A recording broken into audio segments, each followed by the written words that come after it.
하나님 말씀은 구약 성경 신명기 21장 10절에서 14절까지입니다. 우리 같이 한 목소리로 함께 읽겠습니다. 내가 나가서 적군과 싸울 때에 내 하나님 여호와께서 그들을 내 손에 넘기심으로 내가 그들을 사로잡은 후에 내가 만일 그 포로 중에 아리따운 여자를 보고 그에게 연연하여 아내를 삼고자 하거든 그를 내 집으로 데려갈 것이요 그는 그 머리를 밀고 손톱을 베고 또 포로의 의복을 벗고 내 집에 살며 그 부모를 위하여 한 달 동안 애곡한 후에 내가 그에게로 들어가서 그의 남편이 되고 그는 내 아내가 될 것이요 그 후에 내가 그를 기뻐하지 아니하거든 그의 마음대로 가게 하고 결코 돈을 받고 팔지 말지라 내가 그를 욕보였은즉 종으로 여기지 말지니라. 아멘. 포로를 아내로 삼을 때 전쟁 중에 이제 아리따운 여자를 포로로 잡아서 아내로 삼고자 할 때 어떻게 이제 그녀를 아내로 삼을 것인가? 이제 전쟁에서 포로로 잡은 것은 재산이 되죠. 그러니까 인격이라기보다는 재산이 됩니다. 소유물이 됩니다. 하지만 그 가운데 아리따운 여자를 이제 아내를 삼을 수 있다는 거죠. 그런데 일단의 그런 과정과 절차를 거쳐야 합니다.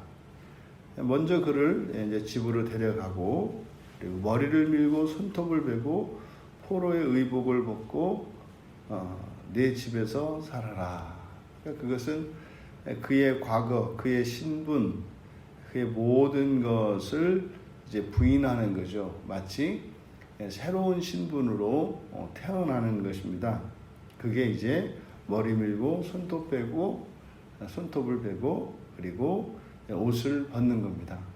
그렇게 해서 완전히 새로운 사람으로 이제 탈바꿈하는 겁니다. 그리고 이제 마지막이 부모를 위하여 한 달 동안 애곡한 후에 이것은 이제 부모와 완전히 의를 끊는 것을 말하죠. 이제는 포로가 되었지만 이제 부모와 완전히 의를 끊고 이제 그 남자의 아내가 될 것을 이제 본인이 결정을 하는 겁니다. 그러면 이제 비로소 그의 남편이 되고 그는 너의 아내가 될 것이다. 이렇게 부부가 되면 물론 이제 그가 그를 버리지 않는다면 영원히 함께 살겠습니다만 또 버릴 수도 있다는 겁니다.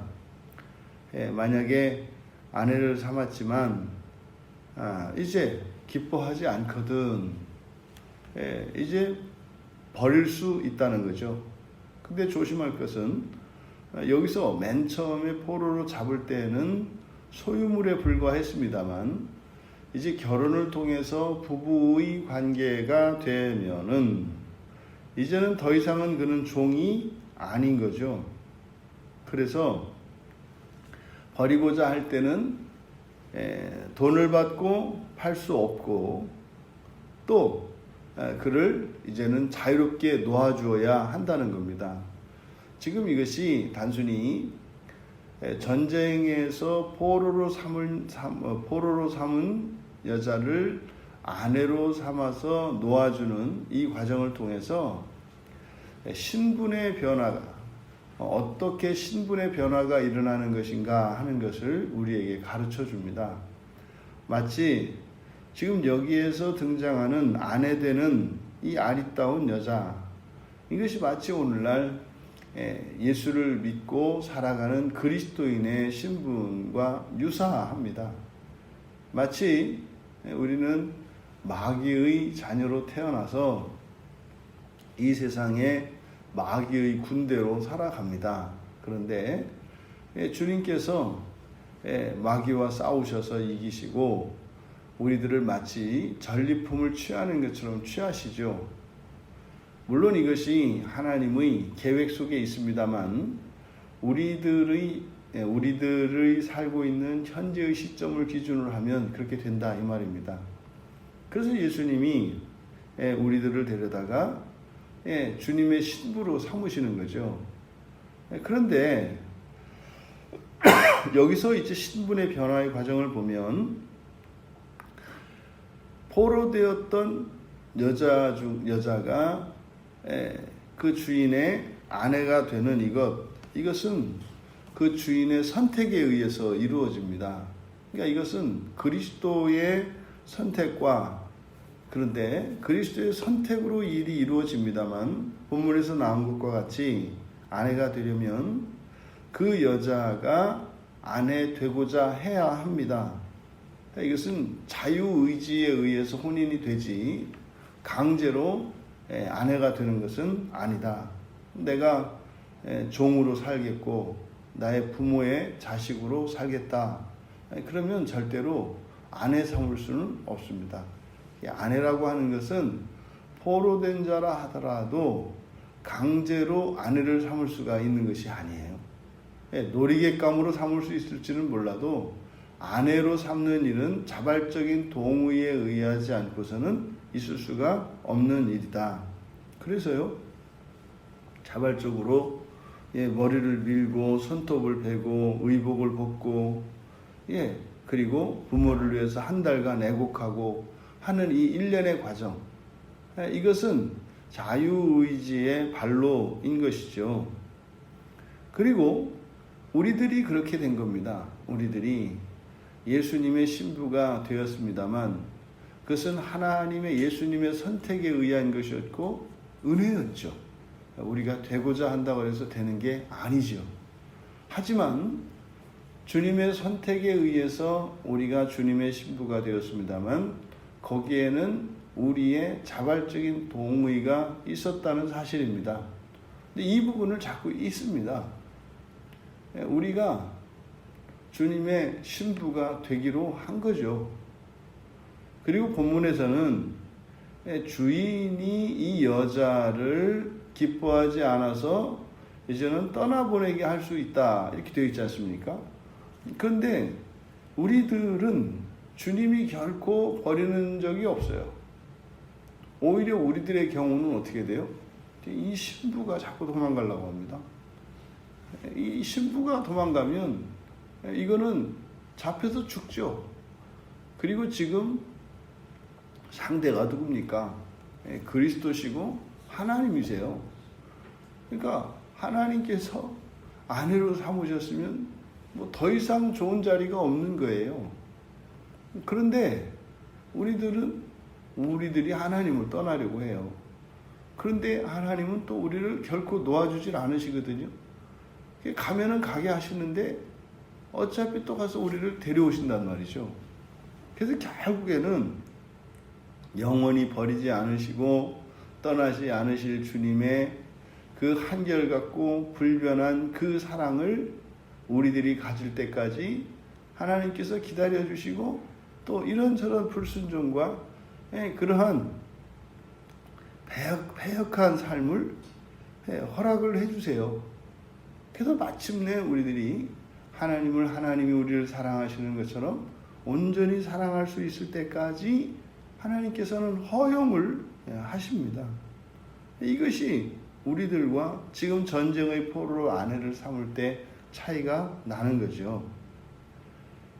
여러분, 우리는 이 세상을 살면서 우리가 취할 수 있는 가장 큰 영광, 또 우리가 소유할 수 있는 가장 큰 부와 권력, 명예, 만족, 여러분, 우리가 주님의 신부가 되는 것만큼 더 크고 더 가치 있으며 더 영광스러운 것이 있을까요? 없죠. 그리고 우리는 주님의 신부가 아니라면, 또 주님의 신부가 되기를 거절한다면, 또는 포기한다면 그것은 우리는 영원한 종으로 살기를 선택하는 것과 같습니다.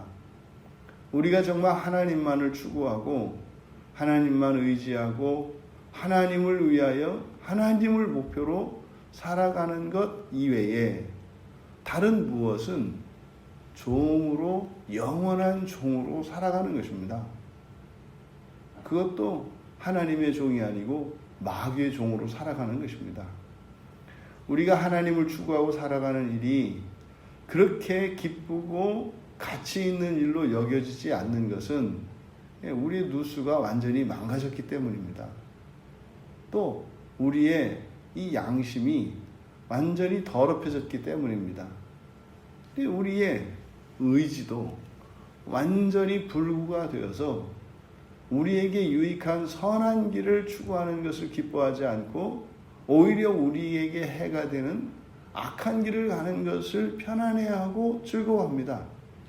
그래서 결단코 우리의 판단과 우리의 기쁨과 우리가 하고자 하는 그것을 믿고 따라가서는 안 되는 것입니다. 우리는 눈이 먼 자요, 귀가 먼 자요, 중풍병자와 같은 사람들입니다. 그래서 오직 성경만을 의지하고 오직 성령의 인도만을 따라서 한 걸음 한 걸음 나아가야 하는 거예요. 사지 멀쩡하고 두 눈을 똑바로 뜨고 앞을 보고 가고 있는 것 같지만 우리들은 장림되어 어둠 속을 가고 있다는 사실을 잊어서는 안 됩니다. 그런데 자꾸 눈을 뜨고 있다고 생각하는 것이 문제예요. 다 알고 있고 다 보고 있고 다 듣고 있고 다 할 수 있다고 생각하는 것이 문제다 이 말이죠. 근데 성경은 우리에게 이야기합니다. 할 수 없다는 거예요. 너희들은 죄인이다. 의인은 하나도 없다. 똑바로 보고 똑바로 듣고 똑바로 갈 수 있는 사람은 아무도 없다. 너희들은 영원한 죄의 종이 되어 영원한 심판 아래 놓여 있다. 너희들이 살아갈 길은 우리의 주님 되시는 그리스도 예수의 신부가 되어서 마침내 그와 함께 완전한 하나님 자녀 되는 것 이외에는 살 길이 없습니다. 그래서 우리는 절대적으로 하나님께 의존적인 존재라고 하는 사실을 잊어서는 안 됩니다. 우리들이 주인이었던 남편이 쫓아내는 것이 아니라 종이었던 아내가 주인 품을 떠나려고 하는 이것, 그것의 결과는 영원한 심판입니다. 사실 그런 일은 일어나지 않죠. 일어날 수가 없죠. 어떻게 하나님을 떠나겠습니까? 하지만 영원한 심판은 아닐지라도 그 영원한 심판의 저주와 그 형벌을 스스로 자초하는 것입니다. 그게 있습니다.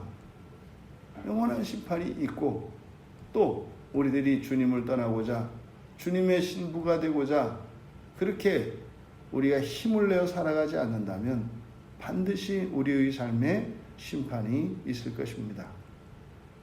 예수님은 절대적으로 신뢰하시죠. 요한복음 6장 37절에서 아버지께서 내게 주시는 자는 다 내게로 올 것이다. 천하태평이세요. 그리고 내게 오는 자는 결코 내쫓지 아니하리라. 여러분, 우리는 주님을 떠날 수가 없어요. 주님을 떠날 수가 없어요. 그리고 우리는 주님께 갈 거예요. 여러분, 뭐 가나안가나 시험해보자 그러지 마세요. 우리는 그냥 주님께 갈 거고요. 주님을 완전히 닮을 거고요. 주님과 함께 영원히 사랑하며 영원히 함께 살아갈 것입니다. 여기서 포로로 잡혀온 여자가 아내가 되기 위해서 1년의 과정을 거쳤지 않습니까? 여러분, 이 세상의 모든 인연 속에서 살아갑니다만 그 모든 것을 내려놓으십시오. 충실히 사십시오. 하지만 그 일은 주님의 신부가 되기 위하여 살아가고 있는 것임을 기억하십시오. 여러분들이 사는 인생을 사는 동안 이런저런 역할들을 다 합니다. 근데 결국은 그게 뭐예요? 신부 수업이다 이 말이에요. 주님의 신부가 되기 위한 신부 수업인 것을 잊지 마시고,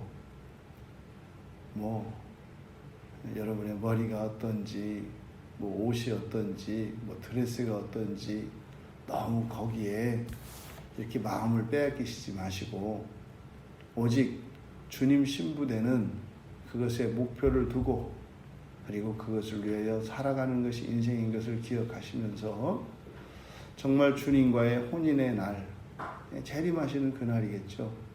그 혼인의 그 날을 위하여 그 날에 기쁨과 만족을 두시고 살아가시는 우리 모두 되시기를 주님의 이름으로 축원합니다. 기도하겠습니다. 하나님 아버지, 죄의 종이었던 저희들을 포로가 아니요 주님의 신부 삼아주신 한량없는 하나님의 은혜에 감사합니다.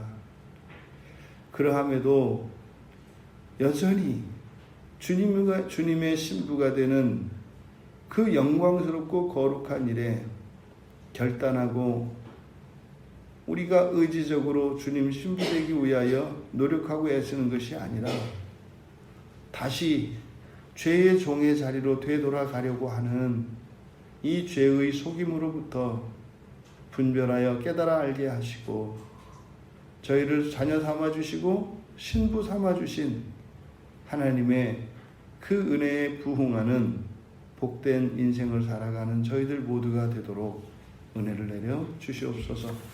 감사하며 예수님의 이름으로 기도하옵나이다. 아멘.